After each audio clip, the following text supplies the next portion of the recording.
I grew up in Washington, D.C., the state of confusion. I lived in the Maryland suburbs.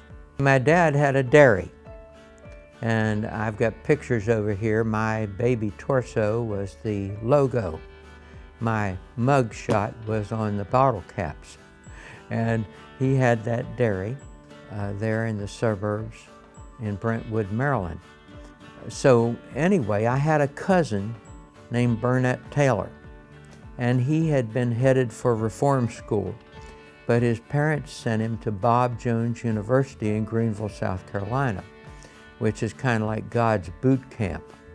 And so he came back so changed that my parents thought there was hope for me. Now, I was not a troublemaker.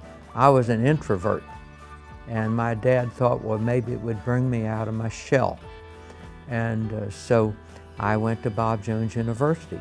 In that influence, I started out going out with the preacher boys as they would preach anywhere around South Carolina and North Carolina. We go to Charlotte, North Carolina and preach on street corners. We used to go to jails, prisons, and several times in a row. It was uncanny. I believe it was of the Lord, really. But I got asked, there were like 5 stories and only 4 preachers. And they said you can hold services if you hold a service on each floor at the same time. So they said, well, Holbrook, you go up and take the top floor. I said, well, I'm not a preacher. They said, well, think of some sermon you heard in chapel and try to preach it. So that happened several times, and I began to wonder if I was being told something by the Lord, you know. So after a while, I started just going ahead and studying for the ministry. So that's how it all started. And interestingly, I went to Philadelphia to seminary, and so I went back to Washington, D.C., and I became pastor of a brand new church. It was called Burtonsville Baptist Church, and I was there for 11 years. I had members of the church that moved to Fort Myers, and they recommended me to their church because they thought I was good with youth. And so I came here and held a youth-led revival for a week at McGregor Baptist Church. And it turned out to be a great thing for all of us. And so anyway, a couple years later, the pastor moved to another area, and they invited me to come be their pastor. So I was here 30 years, 15 over on McGregor Boulevard at the old site, which is now Salvation Army, and 15 out on Colonial Boulevard. So that's been probably the highlight of my life. I used to draw pen and ink portraits in all of automobiles. And so but you know, when I got busy, I'd work 60, 70 hours a week. I mean, you don't build a mega church by twiddling your thumbs. And so, well, I give God the credit for it, but I did work hard. And so it wasn't until I retired that I started doing that again.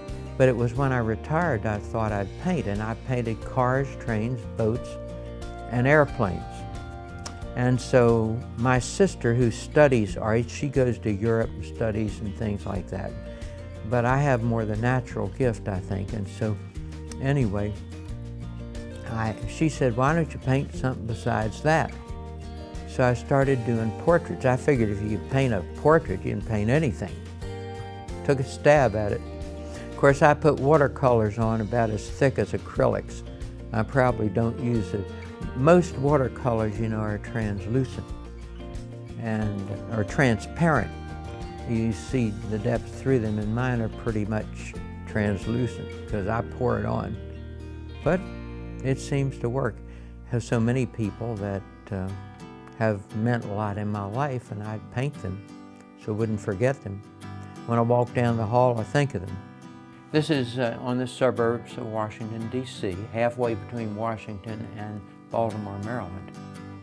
And it's an old 2-room schoolhouse that we remodeled ourselves with volunteer labor. And this is Jan Coy, who sold us this apartment. and she, of course, was a member at McGregor for years. This is my doctor's nurse, I thought was so pretty. And this is my son's first girlfriend and her sister. And I led that whole family to the Lord. This is Sandy Stillwell that runs, I think she owns 4 restaurants here in town. And she was always on my building committees and everything. She's a sweetheart. This is Joe Balon, who invented candy apple red paint. And Candy Apple Joe, and I carved a model of his car. His most famous car started his career, and I went out and led him to Christ. He's 95 now, he had a stroke recently, and he calls me about every other month. This is a 1940 black and white picture that was tinted like they used to do, of my mother, my aunt, who just graduated from medical school, and my baby sister. And this is Martha Stevenson, who was in a cult, and I led her to Christ, and she runs all the computer network for the police department here. And her husband, Steve, is the one that fixes our computers. He's a wizard, and he works for a computer company. This is Tucker Maddowick, who was a designer. He had part in the Tucker automobile. He was with the Lippincott group, and then he worked with Studebaker. And he actually designed that Studebaker front that had the bullet nose on it. And later he became the head of all design for Westinghouse. He got interested in my models, began to photograph them. And so he started to come to church, and I led him to Christ, and he was a radiant Christian after that. Members of the church that would drive in to McGregor, they would invite me out here to the Crystal Dining Room and show me around and things like that. I waited till I was 84 to move here. And so, thank God, we're still in good health. And we're enjoying it. I think it's wonderful. I feel so grateful to be able to be here. And I think it's a first-class outfit.